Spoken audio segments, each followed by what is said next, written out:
ប៉ុន្មានមាត់សងឲ្យអារម្មណ៍ខ្ញុំប្រែឈឺដែរទេរាប់គ្នាជាមិត្តសំដីបងស្រាលស្រាលតែសង្កត់ធ្ងន់លើចិត្តទូពីពិតតែចាំងបេងដូងខំចិញ្ចឹមចិត្តស្រឡាញ់ក្នុងមួយជីវិតអូនដើម្បីបងលះបង់គ្រប់យ៉ាងតែទង្វើល្អល្អបងបែររុញទៅខាងបងអះអាងមិនអាចលីឡំនឹងអារម្មណ៍ស្នេហ៍នារីក្នុងសបិនបងគេជានាងណាប្រាប់បានទេហេតុអ្វីស្នេហ៍គេខ្ញុំចង់រៀនតាមចង់ធ្វើជាគេជំនួសគេបានអត់ពេលខ្លះក៏ដឹងខ្លួនថាមិនអាចទៅរួចតែមិនព្រមឈប់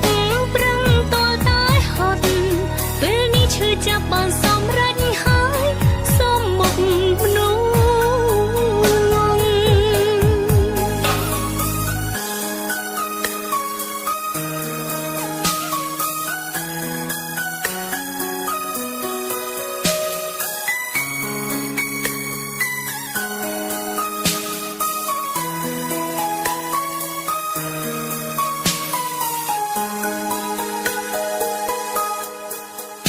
តែប៉ុន្មានមាត់សងឲ្យអារម្មណ៍ខ្ញុំប្រែ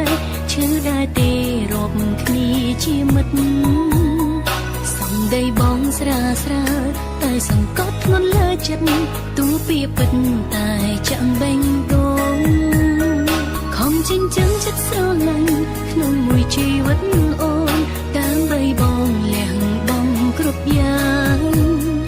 តែទង្វើល្អល្អបងបែររុញទៅបងអះអាងមិនអាចលីឡំនឹងអារម្មណ៍ស្នេហ៍នារីក្នុងសបិនបងគេជានាងណាប្រាប់បានទេហេតុអ្វីស្នេហ៍គេខ្ញុំចង់រៀនតាមចង់ធ្វើជាគេជំនួសគេបានអត់ពេលខ្លះក៏ដឹងខ្លួនថាមិនអាចទៅរួចតែមិនព្រមឈប់ប្រឹងតតែហត់ពេលនេះឈឺចាប់បានសម្រេចហើយសុំមុខមនុស្សងងនារីក្នុងសបិនបងគេជានាងណាប្រាប់បានទេហេតុអ្វីស្នេហ៍គេខ្ញុំចង់រៀនតាមចង់ធ្វើជាគេជំនួសគេបានអត់